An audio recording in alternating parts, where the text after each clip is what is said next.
Welcome everyone to our 51st day of our third session of Deepening the Spirit. It's amazing to have you here. I'm so pleased to be here with you. I'm Wendy from Los Angeles, and we're continuing on with our overall theme of transformation and how through spontaneous transformation and through our own desire for deepening and the things that we can do to help deepen, we can grow much, much deeper through this transformation that we have in Sahaja Yoga. If you haven't gotten your foot soak yet, there's plenty of time. You can go and get that prepared. If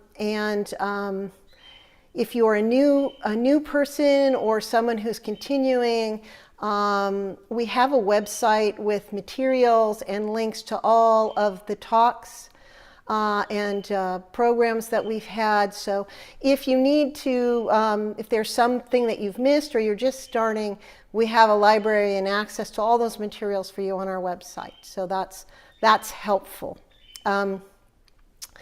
And also we'd like to encourage folks to do mentoring. Mentoring is where you have someone who's been in Sahaja Yoga for a while, kind of help you answer your questions, work one-on-one with you. And we found that this is the single most important thing for really, really growing in Sahaja Yoga meditation. So we highly recommend that. So on Sunday, we were focusing on the Swadhisthana chakra and the quality of pure knowledge, which is amazing because we actually, through vibratory awareness and through our own feelings in our chakras, we can tell the truth from what's not true. And that is such a powerful thing to establish within us. And today we're going to talk about another really, really transforming power of the Nabhi chakra, the one here in the tummy. And it's about generosity. And this is the overriding, one of the main qualities of the Nabhi chakra. So today we're going to begin with our foot soak. We're going to have a wonderful talk by Shri Mataji, followed by a video clip of a song written by Sia, which is very lovely. And then we will move on to our second meditation, followed by eventually our announcements, and then for those who want to stay, we will have our chat rooms and other ways of chatting online. I'd like to bring out the folks that are going to be presenting.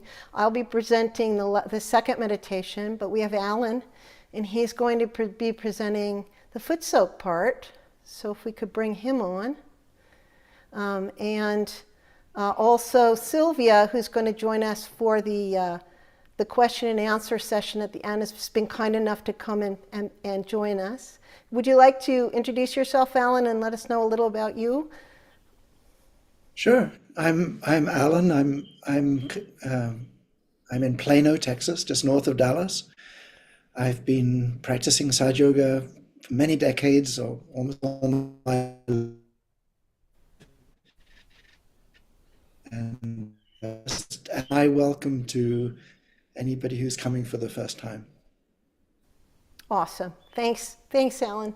And Sylvia, we know you quite well, but if you wouldn't mind telling us a little about yourself. Oh, it's just a joy to be known. I'm Sylvia, and I'm coming to you from the Blue Ridge Mountains of Virginia, Shenandoah Valley area. And I've been meditating since 2001 in Sahaja Yoga, and it's an unfolding journey every day still. And the greatest joy is to share it with all of you. So glad to be here. Yeah, ditto to that. I think that for all three of us, we all just so love to be here with you sharing this. So I'm going to pass this over to you, Alan, and you can begin the foot soak. Sure. All right, so we'll begin, and I'll say just a few words about the qualities of the Nabhi chakra, and then I want to leave some time for the foot soak itself, for a meditation. So the Nabhi chakra is located in the stomach. It's the chakra that has everything to do with what sustains us in life. So obviously it's in the stomach, it's to do with food and sustenance, but it's also all the other things that sustain us in life, our homes, our families, our income, our jobs, our houses, all the things that preserve us and sustain us in life. And they give us this quality of peace, balance, contentment, and evolution. So the diagram shows that Nabhi chakra is the number 3 chakra that's located right in the center of the stomach region, in the center of the larger green circle, which is called the void. And on the hand, it shows up as the middle finger, as the number 3 finger in this diagram. That means that this chakra is connected to that finger. And if you feel, when you're meditating, if you feel a tingling in that finger, either on the left hand or right hand or both hands, that shows that that chakra is working something out. So just a little bit about the Nabhi chakra. It gives us a sense of contentment and peace.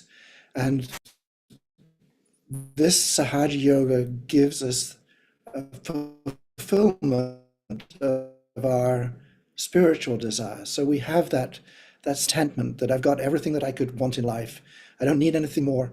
And because of that, things that like food or other things are not that important to us. We're seeking after something deeper, and this provides that fulfillment. We feel satisfied with it. Sense of peace and calm and fulfillment is materialism, and you know, we're bombarded by commercial pressures to always want the next thing, the better thing, and that disturbs our peace inside. We know that we may know mentally, we may know that wealth doesn't necessarily bring us. We may be aware of their lives, but there's this constant pressure, and that's detrimental to this Nabhi center. And the thing that's good for it is generosity, and that's the topic of today's session: is generosity, and it links to the heart chakra, the sense of giving with an open heart. But generosity is a quality that it's like you give and you get, and it's giving without expectations. It's giving out of love, giving without expect. If things are given with love, then what matters is not the monetary value of the gift, but the care that was taken in giving it, of thinking of just the right thing to give somebody. And in my experience, things that are given to me with love, like something my grandmother might have given me, is given with so much love, it sort of lasts, it stays with you. It's something that's important and is not just something that gets discarded. So if you're ready for the foot soak, if you've got your feet in the water, let's have a short foot soak meditation. And part of this I'd like to do just as a silent meditation, just so we just feel that silence and peace and calm inside ourselves. But we can also, you've got your feet in the water, you sit comfortably.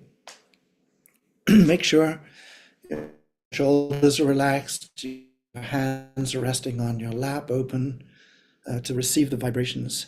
And let's just try to be peaceful inside. Feel that sense of I've got everything that I could want in life.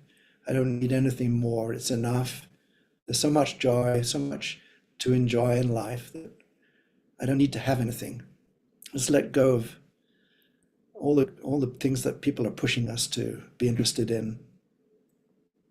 I'm just feeling contented and satisfied. So just inside yourself, you can close your eyes, bring your attention inside, and feel the peace. Let's meditate for a few minutes in silence.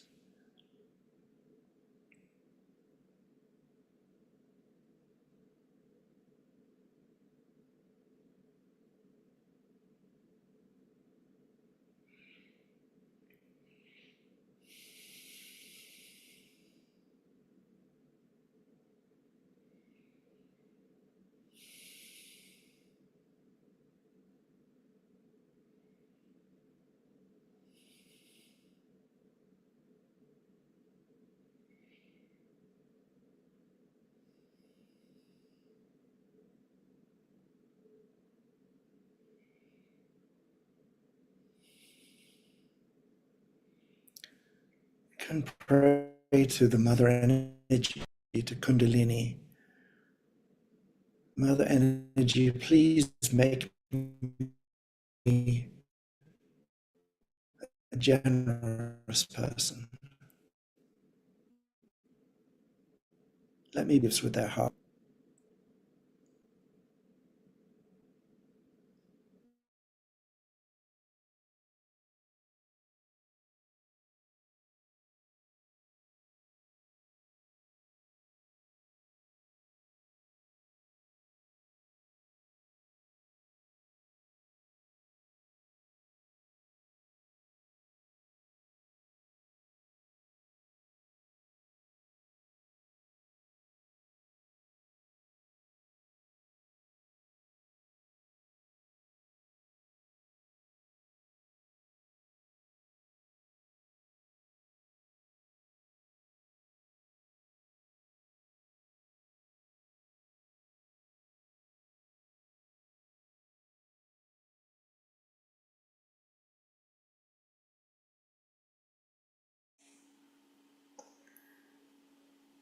Alan, we can't hear you now. It looks like you're muted.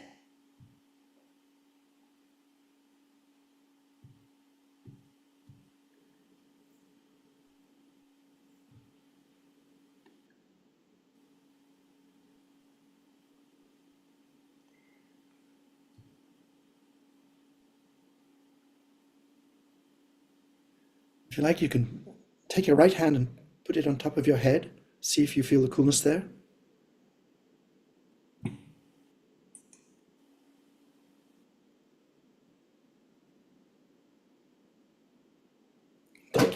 Take your right hand down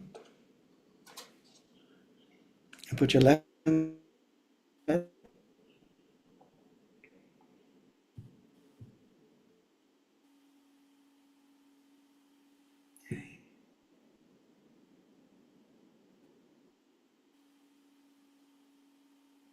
Hands down.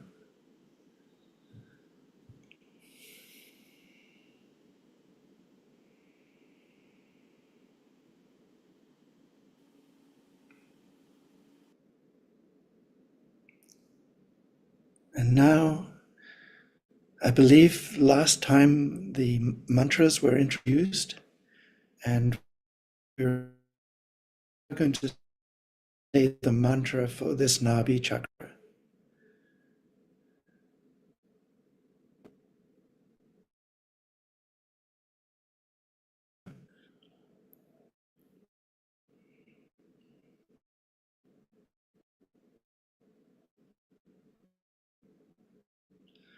So in the mantras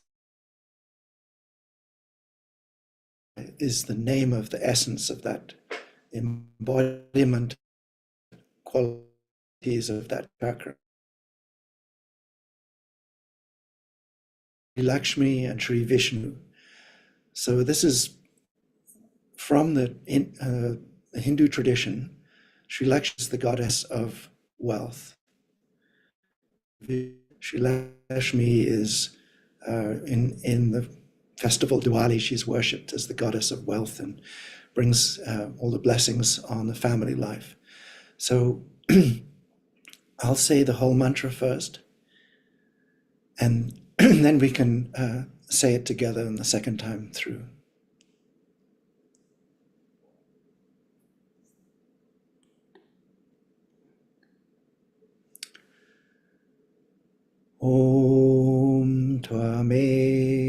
Sakshat Shri Lakshmi Vishnu Sakshat Shri Adi Shakti Mataji Shri Nirmala Devi Namo Namaha. Now, if you like to follow along with me, we'll say it together. Om Tvameva Sakshat Shri Lakshmi Vishnu Sakshat Shri Adi Shakti Mataji Shri Nirmala Devi Namo Namaha. And just sit in silence for a moment and feel the vibrations.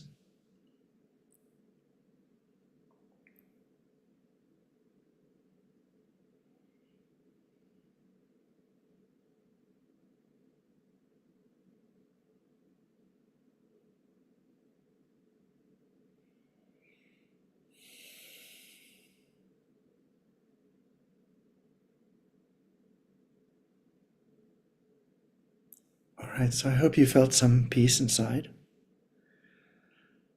I believe the next item on the agenda is to listen to a talk given by Shri Mataji Nirmala Devi.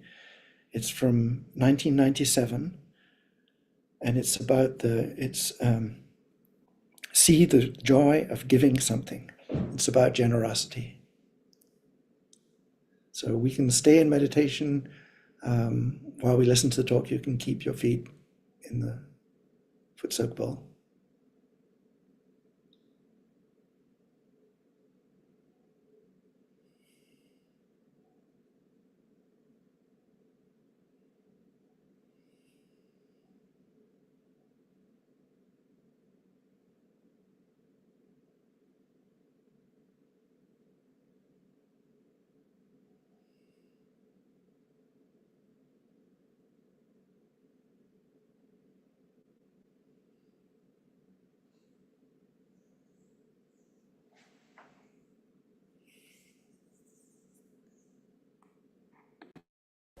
The problem is this greed is some sort of an inner defect in a human being. He becomes greedy. Greedy because he has deviated from dharma. He thinks he can get pleasure out of things he cannot. And he goes on accumulating and buying and this and that. I would say your mother also does that. I buy, but I buy things which are handmade. So that tomorrow, if I have to give it presents, or if I have to sell off things, even the ornaments you have given me, I didn't know what to do, I am selling them. What will I do with the ornaments? I have to buy so many ashrams, this, that. My family ornaments also I am selling because I spend money on my family things also. Just think of it. What is all this for? What pleasure does it give us? I can understand if you want to give somebody a present or somebody you want to give some happiness, joy, you should do it. But just for yourself, go on. How much can you digest it? You cannot. Joy is much more in giving to others. It's not a thing that gives you any understanding of the fundamentals. And the fundamentals is that you are dharma. Within you is that is your valency. And this materialism absolutely against it. Because it creates all kinds of people. Mafias, the Swiss bank, cheats. We have communities after communities who are known to be cheats, who are very materialistic. They have no spiritual sense. So for Sahaja Yogis, I would say, of course, you have said all the mantras, so I am supposed to do all that. But What you have to do is not to buy any more anything which is not handmade. Try it. At least there should be some embroidery. At least there should be some work done on it. I am surprised that these things are not very good for us. They are injurious to our health. So, Sahajogis must learn that they have to walk. They must walk.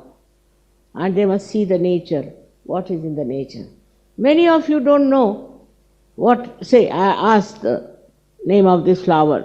How many of you know?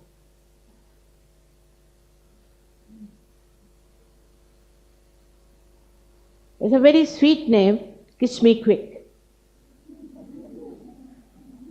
Apart from its botanical name. But it is, you see what I'm saying, everything you should know. You should know about small things. From where do this embroidery comes? From where does this sari comes?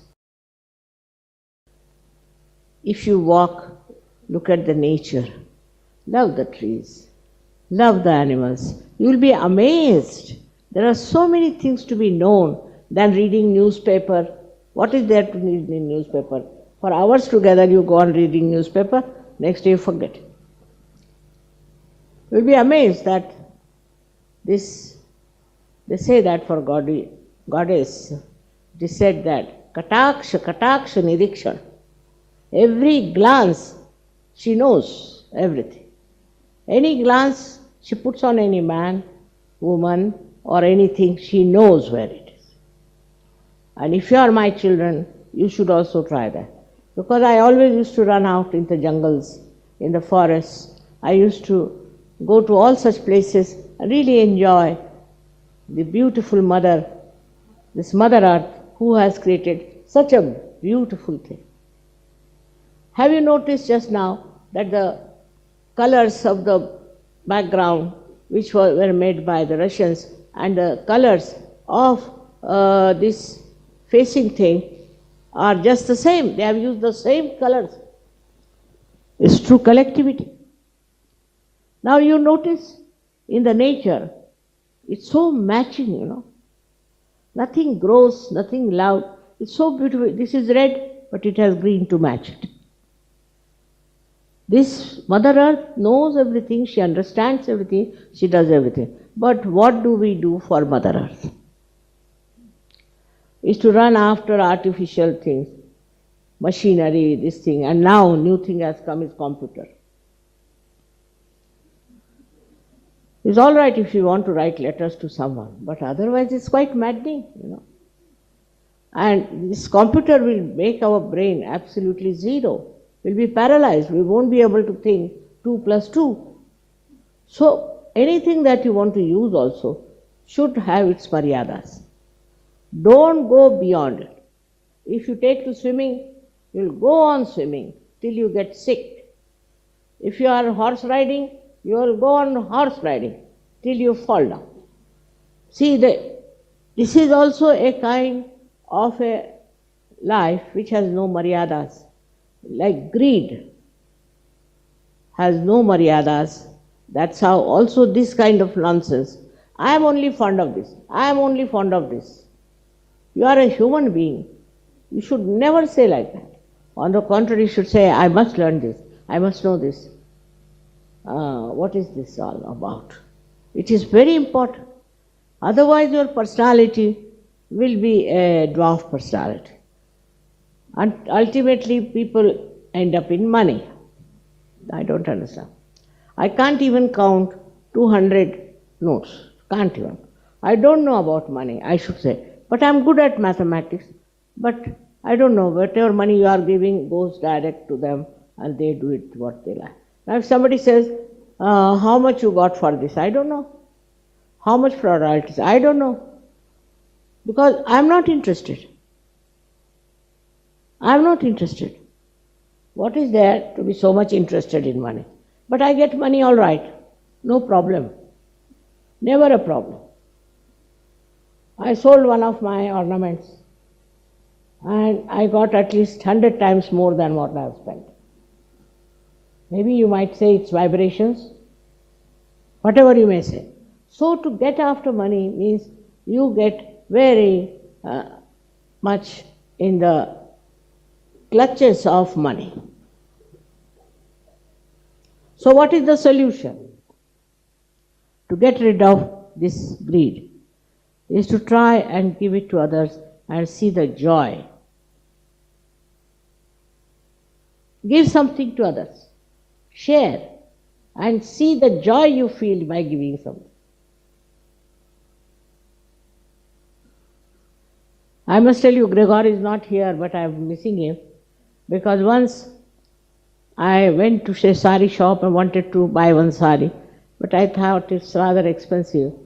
Why should I buy such an expensive sari? Came away.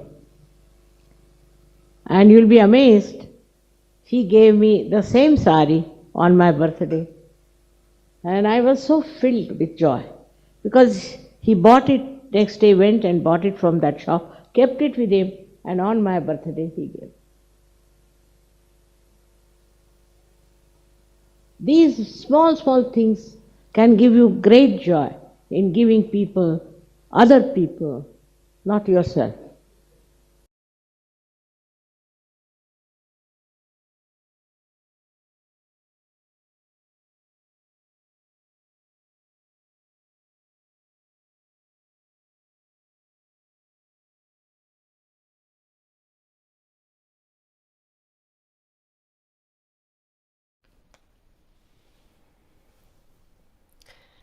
So let's go ahead and rinse our feet with the water and put our foot soak to the side. Just take a moment to do that.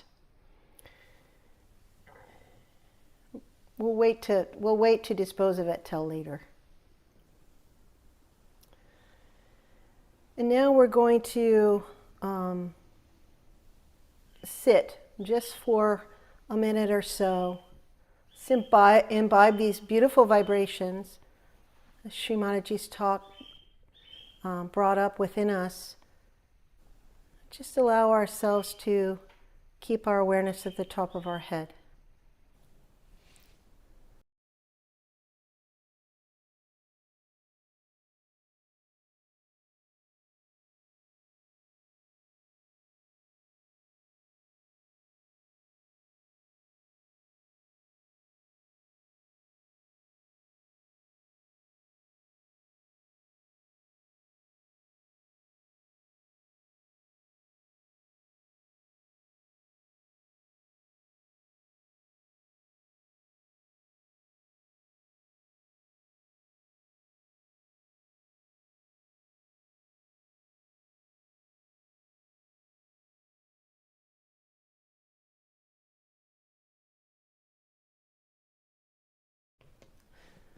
And let's just take a moment to also feel what's happening in our hands after this lovely talk and our clearing from the foot soak. We may be able to feel cool vibrations on both hands, which means that we've come into balance. So now we're going to have our musical portion, and Sia has written a beautiful song called Mother, I See the Signs, and we have a video of that, and we're going to play that. So we can just listen in a very relaxed way, allow our attention to be either on the top of our head or in our heart as we listen.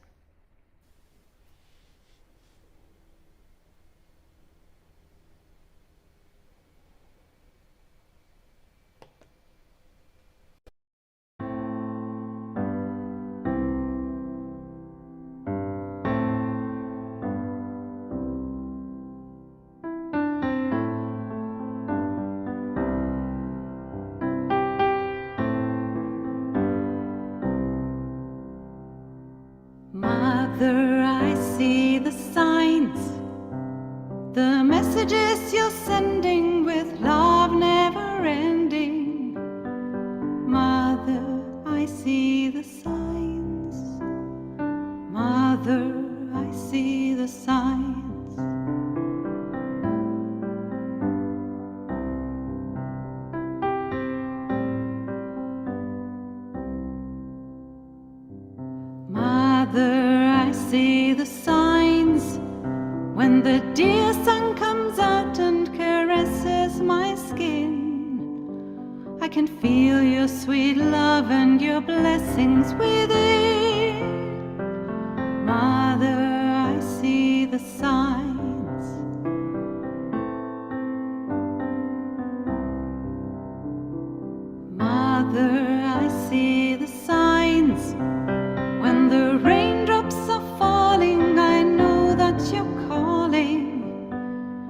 kiss my face gently and make me feel loved.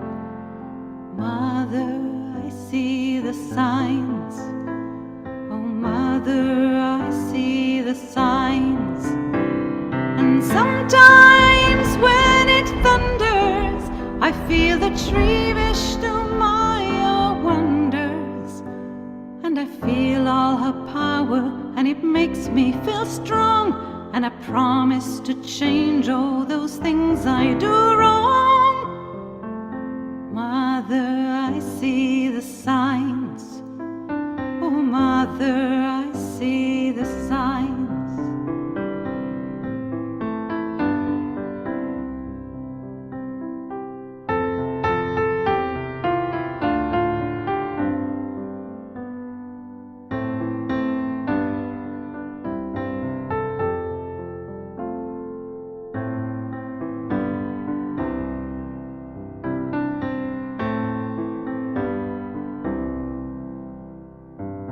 Mother, I see the signs in the flickering flame that burns my burden away. And it's burning and burning for me every day. Mother, I see the signs.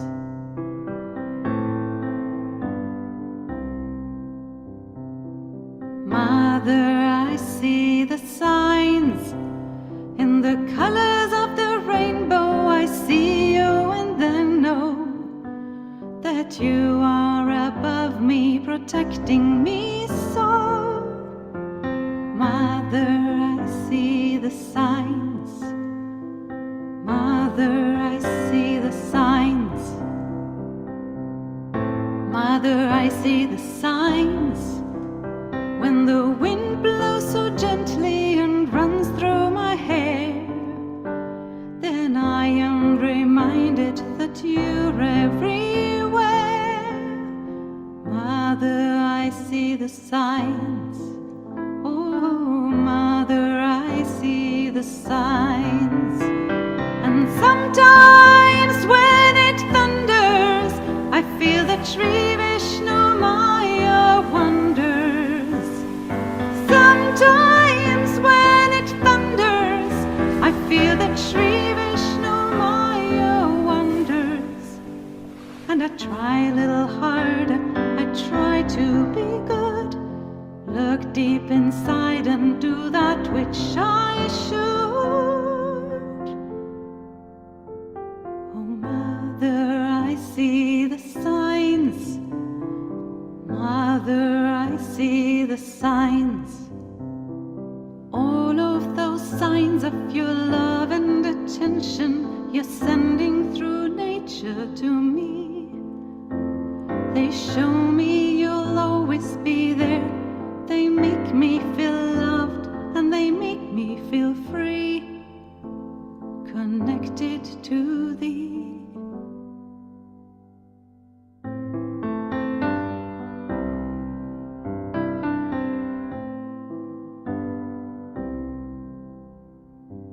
Mother, I see the signs, the messages you're sending with love never ending. Messages of love you're sending to me. Mother, I see the signs. Oh, Mother, I see the signs. Thank you, thank you. Thank you from my heart. Thank you that you let me be a part.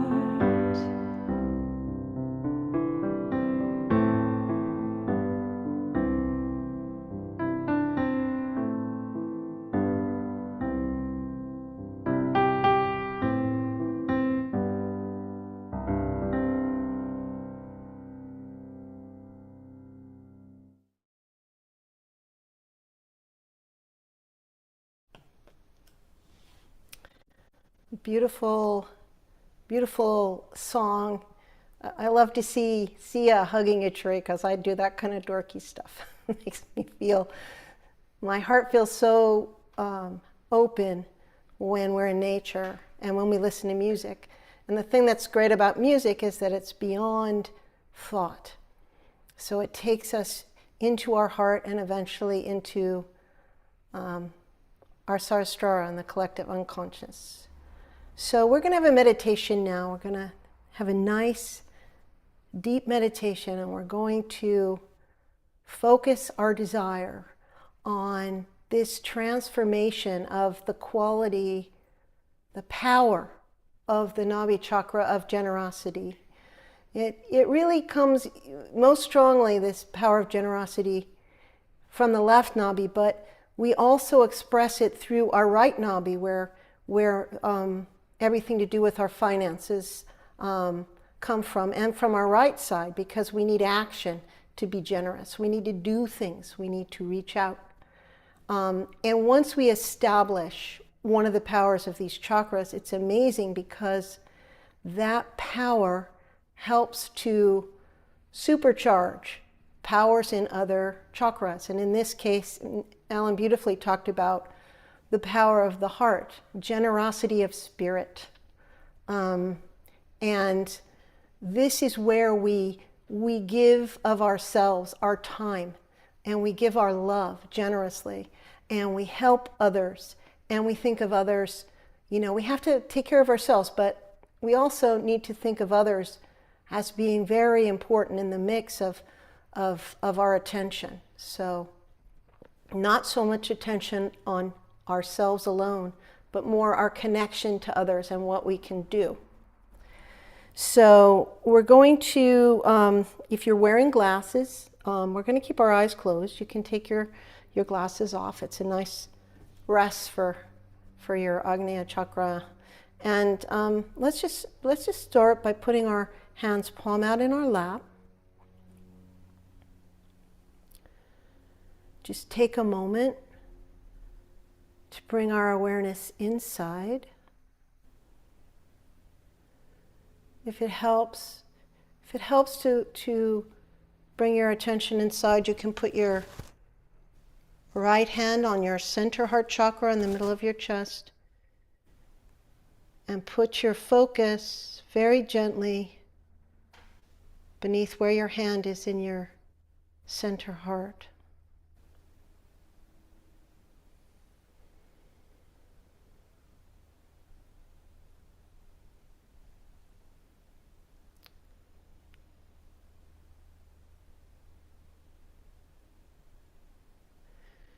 We can take our hand down and just allow ourselves to step back.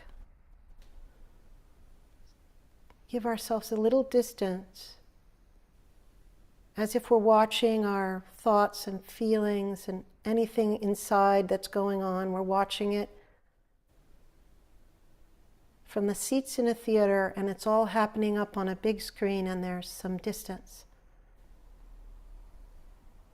between us and what's happening. We're just watching without judging.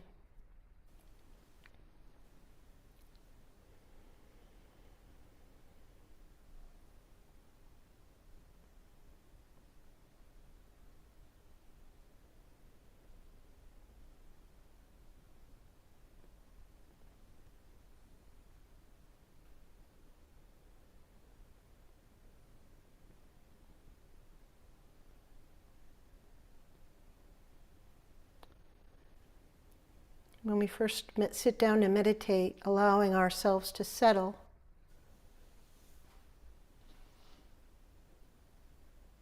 is really helpful. So now let's take our right hand and put it on the left side of our stomach.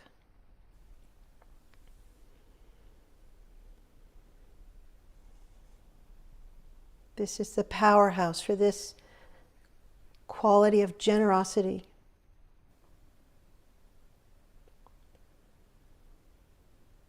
So let's just desire with our whole heart to establish this quality inside of ourselves.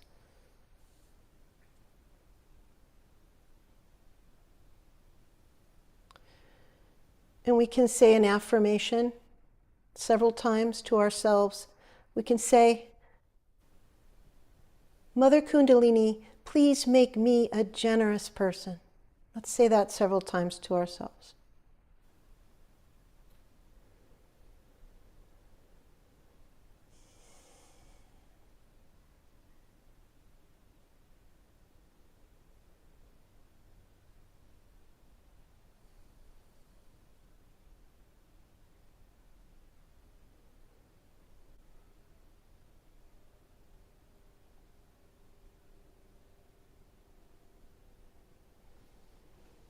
We can take our hand and put a palm up in our lap, but leave a very gentle focus on the left side of our stomach if we can.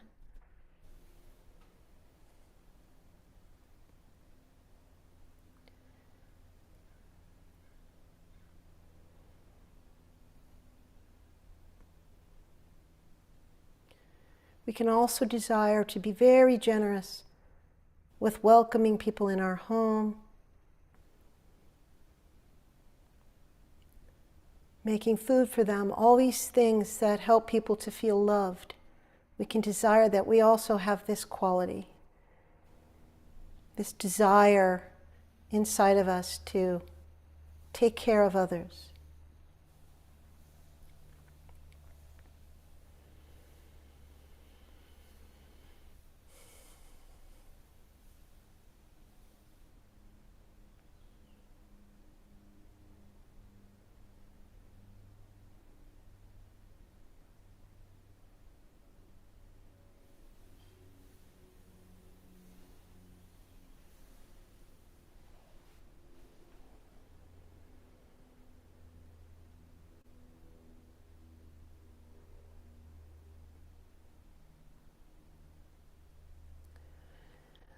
Let's take the left hand and put it on the right side of our stomach.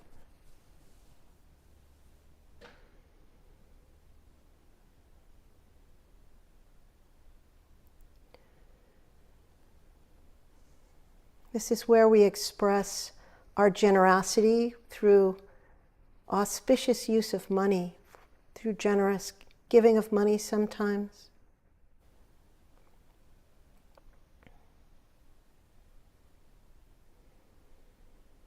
Understanding that money is for helping ourselves and others with our ascent. It's not about having a lot of things. So here, just keep our eyes closed and let's desire to transform our relationship with money. That it may be not so much about power, but more about spending it on things that mean something and helping others who need help, a helping hand.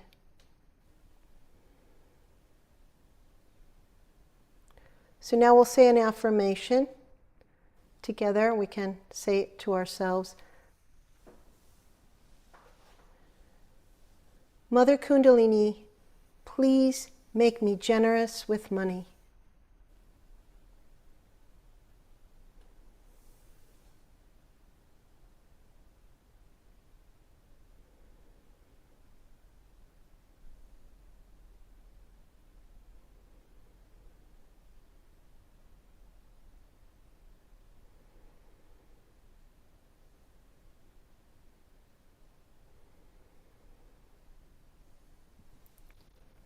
Can take our left hand down, place it palm up in our lap, but put our very gentle awareness, keep it there on the right side of our stomach.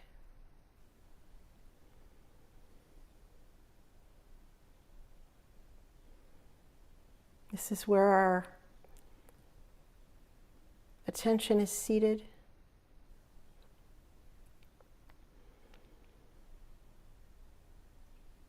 Let's also, while our awareness is here, let's ask for a positive attention.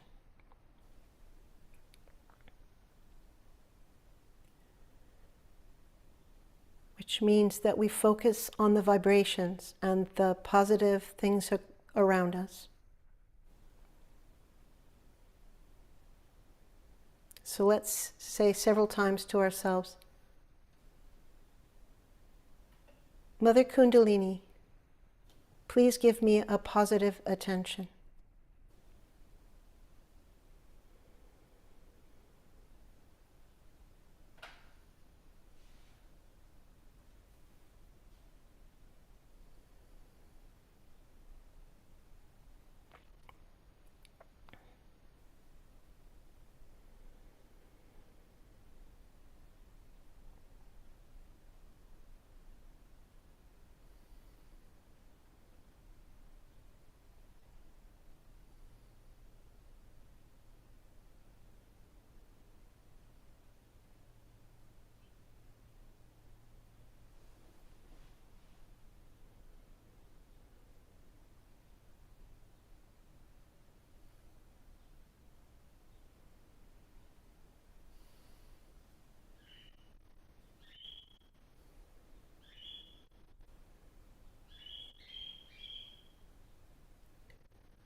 We can put our right hand on the left side of our chest above our physical heart.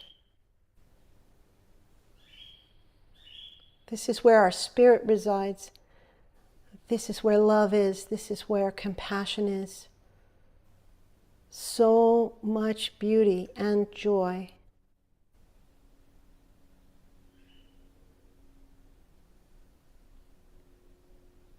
So let's ask, just as if our heart had lips and could say the words, let's just ask for the transformation in our heart to be generous with giving love to others and compassion. Generosity of the spirit. Let's just desire that.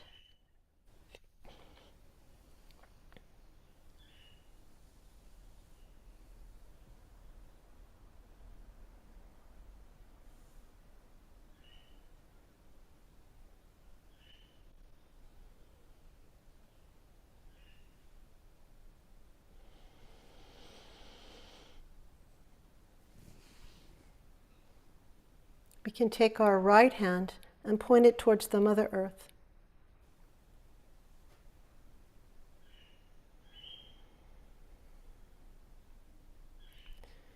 And just desire, allow ourselves to believe that this generosity inside of us can be established, and this generosity inside of us can transform our ability to love others, to be generous with our love, to be kind.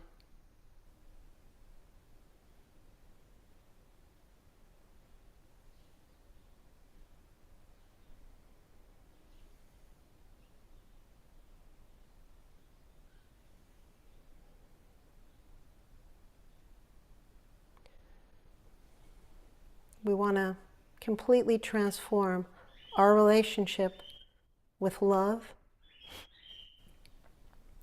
with giving, and with our feelings, so we can enjoy our feelings, enjoy our love in our heart, enjoy giving to others.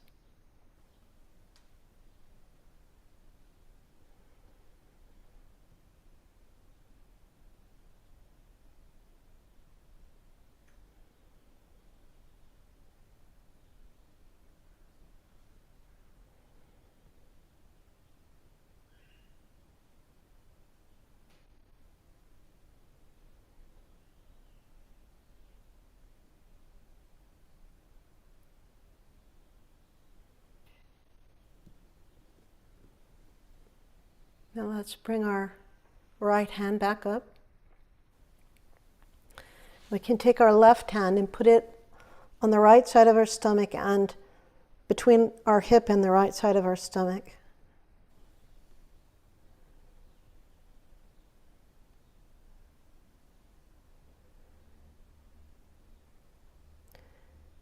And let's desire, let's believe in ourselves that we can transform our action into positive action and give others positive attention.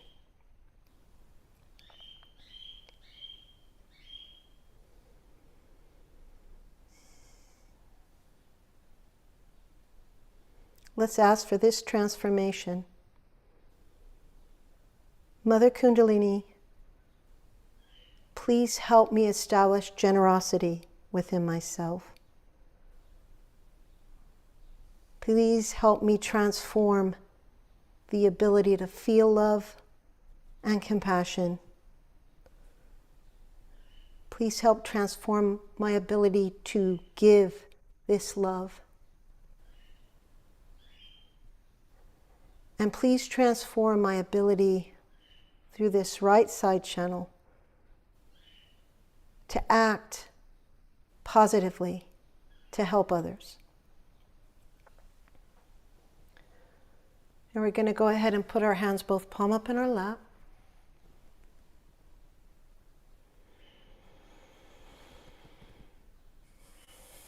We're going to take the right hand and we're going to raise the energy of this central channel up. Just do this 3 times. When we get to the top, we can just press lightly on the top of the head. And raise the energy again.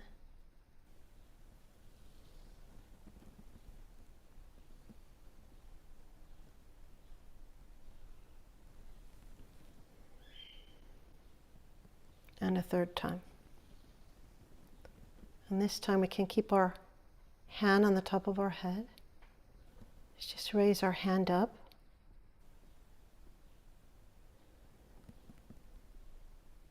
And allow our awareness to be between the top of our head and our hand. Very gentle focus. And we'll sit in silence. We can bring our hand down and sit with our awareness above the head. And sit in silence for a few minutes together, knowing we are all together in the silence.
So now let's go ahead and raise our kundalinis, and let's do it nice and slowly. See if we can feel more strands of the kundalini rising. Kundalini is like a giant rope, and then we tie those strands above the top of our head. So we'll do this 3 times. When we do it, we're expressing our desire to be established at Sahasrara, at the 7th chakra. And the last time we're going to tie 3 knots.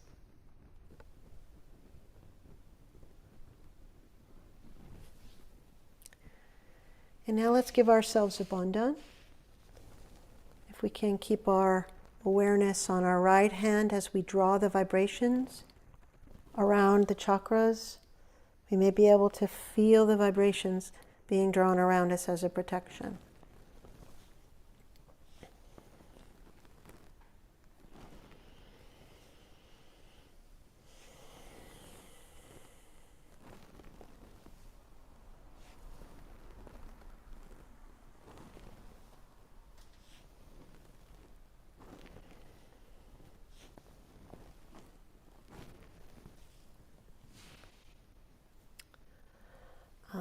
And now we're going to have some announcements. We'll pull the announcements up on the screen.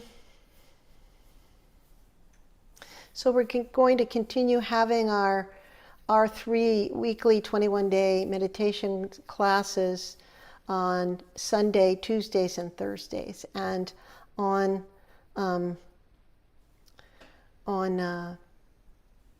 Monday, Wednesdays, and Fridays, we can attend the slightly shorter foot soaks, which are also on the same on this same link here, Zoom link here. So as always, we bookend this program with suggesting that you reach out to us about having a mentor. It's not only a beautiful thing for you, but it's a beautiful thing for the person who's sharing their love with you and their experience. And it's transformative for both you and the person who's answering your questions and trying to help you to get more out of your meditation. We also have our WhatsApp group and our messages, and you're very welcome to join that. Of course, again, we have our live session links on the website for you to go, and even if you've seen a meditation you particularly like it, you can always replay it at another time of day and meditate along. So on Thursday, we are going to be focusing on the void area where the Guru Tattva is established, and we're going to be focusing on the wisdom of the Adi Gurus. And the Adi Gurus, there are 10 of them, and they establish this quality of Guru Tattva within us.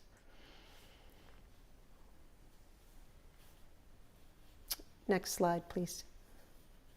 So now how to ask questions. You can write to the breakout help so that you can meet with a Sahaja Yogi in a breakout room, one-on-one, or you can write in the chat Q&A, and there's a person there who will try to answer your question for you.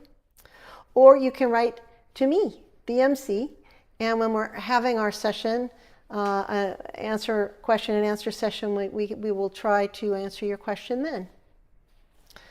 So now what we're going to do is go into our breakout rooms. Those of you who want to have a one-on-one breakout room, we can set that up for you. Those of you who'd like to stay in the main room here, we're going to ask the presenters to come back on, and we're going to talk a little bit more about this quality of generosity and how we can transform our lives through really having this power within us. And here we have Sylvia, and we have Alan.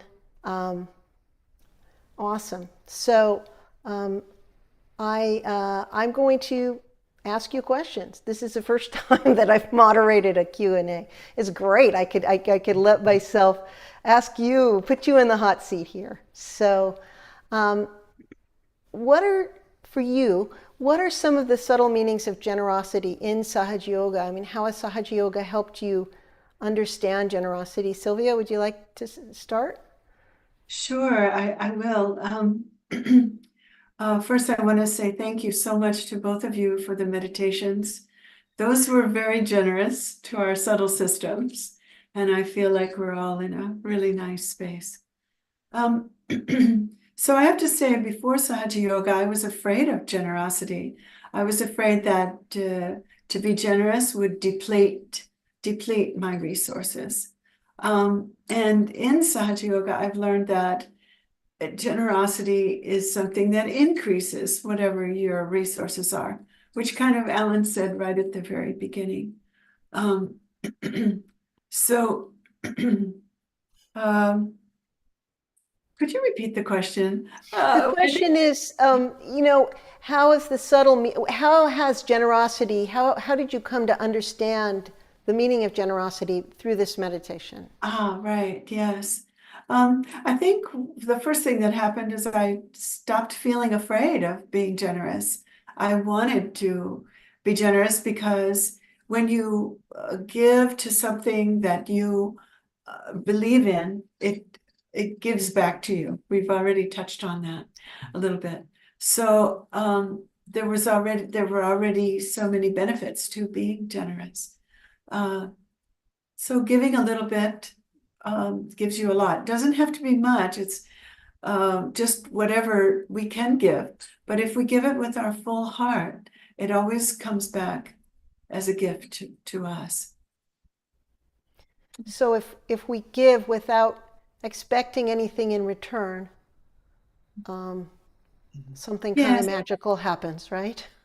Absolutely. And if you give for something that you believe in very much, you're kind of putting your money where your mouth is. You're increasing your energy, your commitment. And if you do it fearlessly, you feel really good about yourself. So generosity becomes a really positive feedback loop. You are helped by your generosity. So you overcame that fear then of that if you gave, you would give everything away and be deplete yourself. It's the opposite, it sounds like. Absolutely the opposite. Yes. Okay. Awesome. So Alan, how about your experience? You've been in Sahaja Yoga since 1977, I found out today. It's a very long time. How have you found that generosity has helped you with your growth? So I agree with everything that Sylvia said. I feel it's sort of a question of letting go. That it's if you hold on tight to your material things, you can't be a generous person. So it's a matter of just relaxing and letting go, and trusting that if you've got a material insecurity, if you're worried about your income or your situation, then this is an evolution. This is about rising above that and feeling secure that you're going to be trusting in providence. And that was one of the first questions I had when I was a young teenager, and my parents weren't particularly church going, but we went at Christmas and that sort of thing. And the thing that struck me was that the people were going to church, but they didn't really trust in providence. They didn't really believe that they were being looked after in life, that they were still, concerned with their insurances and all of that. So Sahaja Yoga has really helped me, resolve that just, your attention is on other things, and by letting go and letting it sort of flow through you, so things come to you and then you give them out to others. It's a flow. It's not a holding on tight. It's not a. So that's my answer. Yeah, absolutely. Yeah. I'm a survivor of trauma, so they have done studies and they found that the best thing to help you recover from any kind of trauma is to help others.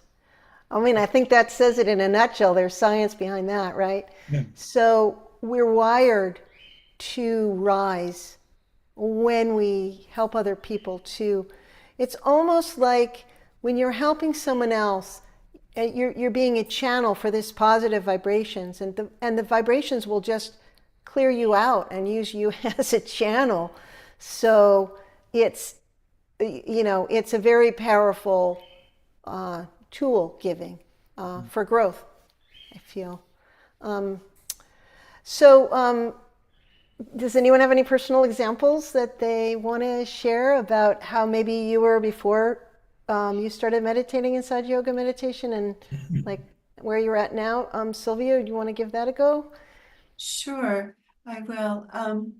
So I would say that the thing that I learned a lot from Sahaja Yoga is that generosity is not just material. You become emotionally generous. I have known people that their smile would light up a room, and it would just change everybody's attitude and make them feel better.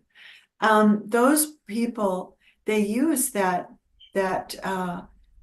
inner resource, that inner light. They share it, and it touches everyone. That's a generosity. So, to be emotionally generous, we've heard of emotional intelligence, but emotional generosity, I find, is such a huge peacemaker. It's a huge vibration maker. Any of us, if we see somebody failing, maybe not feeling good, with our vibrations, we can give them vibrations. We have one of the best gifts of all to give, and it's so subtle.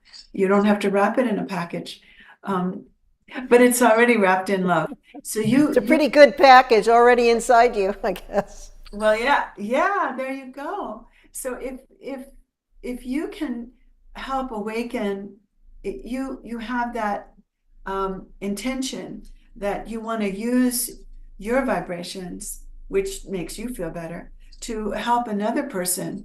You can do that on a really subtle level and just make such a difference in a person's day, in their outlook, in their perception, that can really last a long time. It doesn't have to be just that moment. So generosity becomes something very subtle too, that you can do through your vibrations, which is, I think, to wrap it up, that's one of the biggest gifts we have is our vibrations. And if we use our vibrations to awaken the vibrations in another, like you said, Wendy, then that's you've got two gifts. You get the benefit of that, and then you get the benefit of seeing another person enjoying their own vibrations. Yeah. So Yes, and that's a sort of a synergy thing where two people come together and there's something greater there afterwards than before. And that's about our connection to each other and being collective. And Alan, how about you? Do you have an example, or did you want to add on what Sylvia was saying? One thing occurred to me, something we haven't touched on yet. So one of the most important things in my life is my marriage that we just passed 40 years anniversary, and both of us are practicing Sahaja Yoga, and that is something that your best friend and your wife and something you share creates that feeling of contentment and satisfaction. The one aspect of the Nabhi chakra is the the wife's part on the left Nabhi side, and it maybe took me a long 40 years to get over being a bachelor, but now you share that joy together, and it's really the greatest thing. So the That's quality of the family is very much supported by the left Nabhi chakra. And it sounds like, I mean, it sounds like that was a transformative thing for you on the Nabhi level. And when a family is really strong vibrationally, it's also usually very generous. So when people come over, they feel the vibrations, right? And they feel Yeah, your love. there's And they nothing better than having a house full of people. So then we don't want to just keep to ourselves and just have our little nuclear family. Actually, when we share these vibrations and people come over and we host them and we do give them food and we're generous, we express our generosity, that feels great. Right? so true. Okay. Yeah, true. That's a good point. It was a little tricky to do this program because I have a tendency to give too much money away. And I thought that if we were sitting here talking, my husband was listening to me talk about that. I mean, for me, money, I came from a family that valued connection and relationships with people and love and giving and doing for others. So it was always downplayed, this idea that money gives you power and that you need a lot of stuff. We didn't have a lot of stuff. We traveled all over the world instead. Our family my parents felt like we'd rather go see everything. My dad was a professor, so we went on sabbaticals. I had my own shoes and my own coat, but I wore all my sisters. I had 4 older sisters. I wore their clothes, hand-me-downs. So I think for me, money is a chance to do something auspicious for another person. And obviously you have to be sensible. You have to have a roof over your head. You have to take, prepare for your retirement and all that. But, we are so blessed. We have so much more than we need in this country. And we can give a little more and we can help. And when someone's getting established, we can be generous in that way. So, and if you're really, really being generous, you actually forget about who you gave the money to. And that's a sign that, okay, I've transformed this fear over money that a lot of us have had and that comes up from time to time. Alan, you wanted to add something? No, I just agree with you.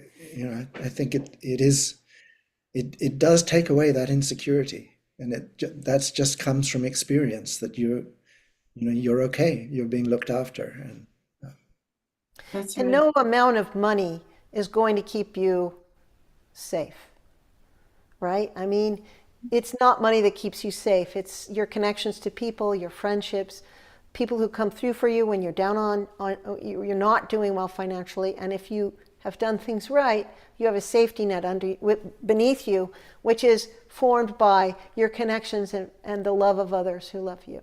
Mm-hmm. So that's what we need to know, that in the end, we have this connection with others and this love, and we can give and know that if we get in trouble for some reason, others will give back.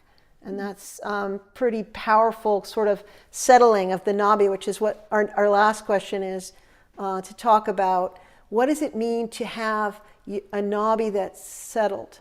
And when your Nabhi becomes really settled, how does that transform how you live your life? Mm-hmm. And Sylvia again? Yeah, wow. I think I can almost, I can't remember the date that happened, but I remember when it happened. It was an incredible gift to suddenly stop worrying about money and it's like you were both saying, it's an inner state that comes from gradually clearing our chakras through the foot soak, which is so powerful for Nabhi. One day you wake up and you feel like, I'm okay, I'm fine. If I didn't have this house, if I didn't have that car, I love that you've mentioned we don't need all these things. Because sometimes when we don't have so many things, we look to ourselves more as a resource. We we become more resourceful. I'm saying that as somebody who's been spending money trying to renovate a house lately, and it just, there seems to be constantly something to buy. But the truth is, the only reason I keep asking myself, well, what am I really doing this for? And I'm doing it to invite people here and to enjoy their vibrations, to feed them, house them, just to be together and share. So I think I lost the question again, Wendy. I think you did talk about it. It's when you get a settled Nabhi, when you are solid on the Nabhi, because the Nabhi is something that we describe as getting wobbly, like we sort of fall apart under any kind of pressure. We're not solid, and eventually when we're meditating long enough, this becomes really strong within ourselves. And the question is, like, kind of how does getting your Nabhi really strong, how does that help you in your life? How does that transform things for you as personally? That would be good. That would be a pretty good example, I would say, then about this. I wanted to mention something else. Before Sahaja Yoga, I actually had a lot of problems with my Nabhi, with my digestion. I was always the person carrying these extra special little packets of tea.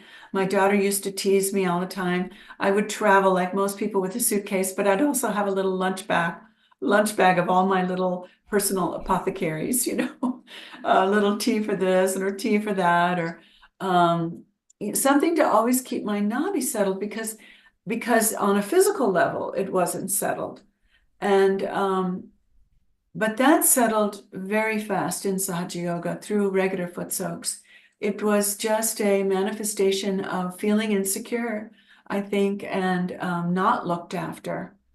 And eventually, through experience of having everything fall into place, being part of this great Sahaja Yoga experiment, all of the vibrations that you become part of when you meditate, that settled down quite a bit. And then after that came the sense of not just physical stability inside, but that emotional stability, that completely detached attitude about having anything at all. Just the only thing you kind of want, you want vibrations, you want love, you want connection.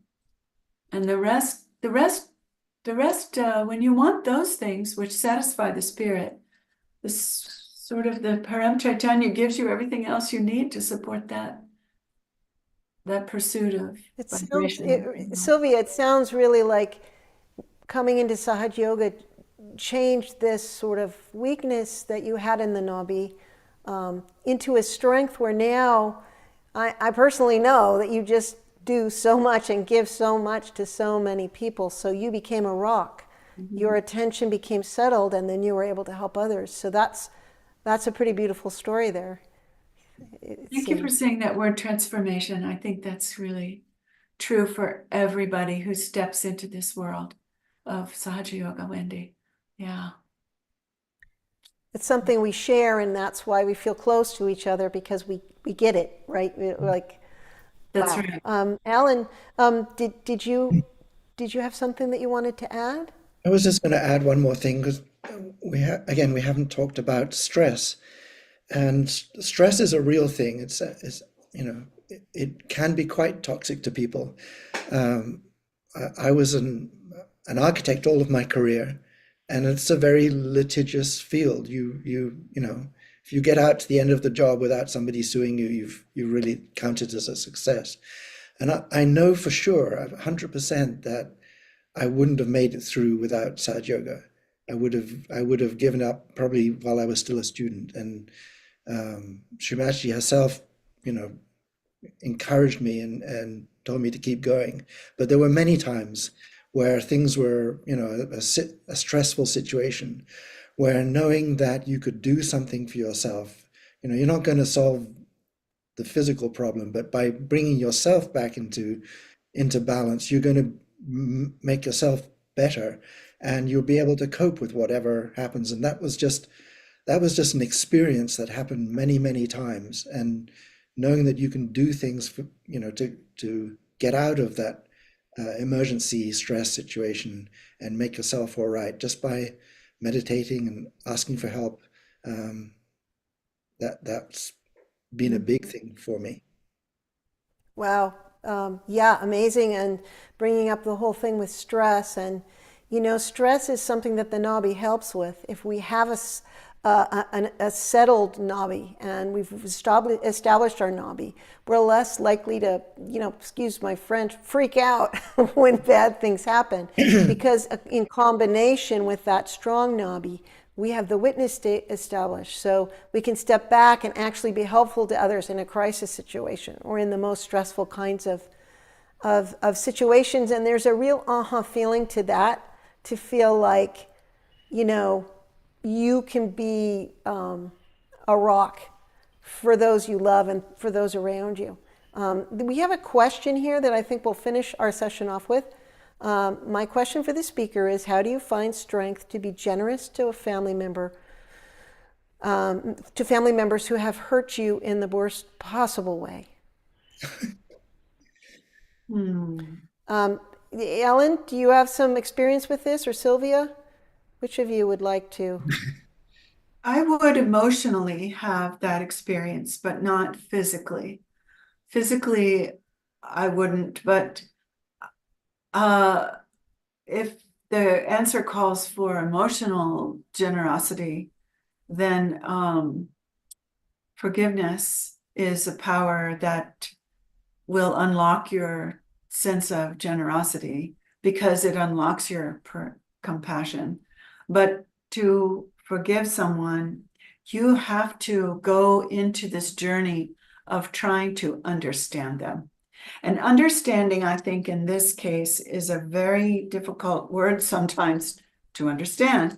Understanding doesn't mean condoning or giving somebody a pass. Oh, I understand why you did it, so you get a pass. No, it means understanding that person. We used to say Gestalt, going back to those days, that person in that situation, a snapshot of them in that moment, with what they had inside, with what they understood, with their own background, their own weaknesses and strengths, they did something that harmed.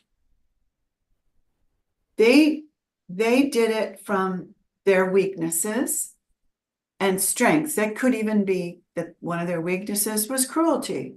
But when you see that person separate from yourself as someone who's dealing with their own negative motivations, ignorance, their own lostness, they're doing evil things, they can't have joy. If they're doing wrong things to others, then they can't be content. If they're doing wrong things to others, they don't have a beautiful life inside, no matter what it looks like on the outside. So so all that is about forgiving. I remember hearkening back many years ago.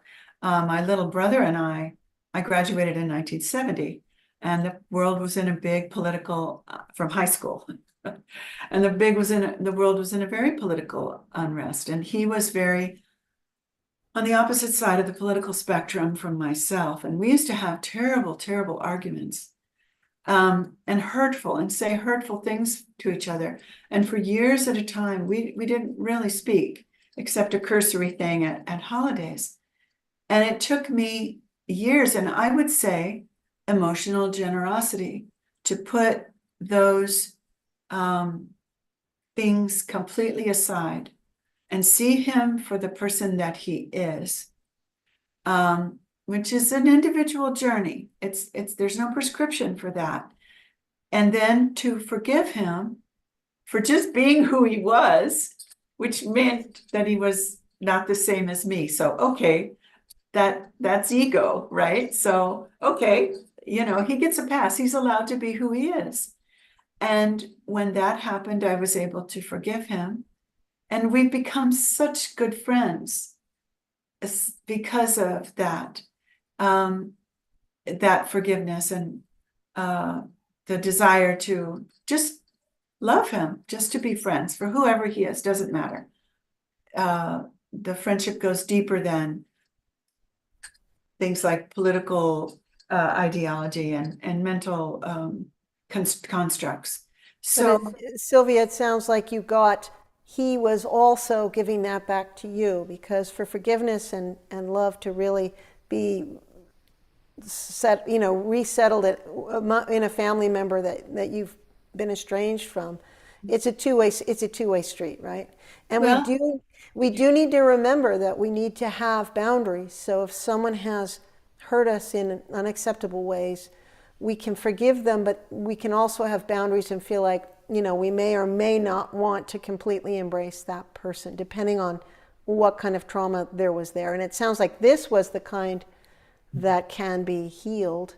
this was the kind that can be healed, but what you're saying is so important, Wendy. And thank you for saying that. There are things which cross our boundaries, and you're very good at explaining that and bringing that. Well, I'm just learning about how to have some boundaries myself. I'm that kind of person. I do anything for everybody, and I just, people push me around. And now I'm starting to realize, hey, I need to have some sort of solid boundaries. Alan, did you have anything to add before we close our session? I don't have a personal experience that I can sort of relate to this question, but I agree with what Sylvia recommended, that if possible, we need to forgive, we need to keep ourselves okay and not let it affect us. But if there is a possibility of trying to understand what they're going through, what might have created this, this attack on you, then it's worth exploring that to see whether you can, make a connection again and have a wider picture rather than just reacting to what they did. We have to let people change. I mean, we've changed. I'm not the same person I was when I was 20. And sometimes we keep people in a box, and we just, tie them up and say, that's who you are, and nothing's going to change. But we can see through this meditation that we do transform, we do change. And we have to give other people a chance to do that too. And to really see them, that means we have to, when we're with them, really see who they are, not who we think they are, put them through a filter of hurt or whatever, but like, where are they really at? And if they have changed, then we have that chance that express our generosity and go, you know what? Why don't we fix this? Yes. Yeah, nice. Well, it's been great. I really enjoyed doing the meditation with everyone, and the foot soak was beautiful, Alan, and Sylvia. It's so great to have you come and share with us during this part of the questions and answers. So we're gonna close this session, and we're gonna have some music for anyone who wants to stay and listen for a bit and just be in the collectivity of this group. So thank you, everyone, and good night. Sounds good. So good to be with you too.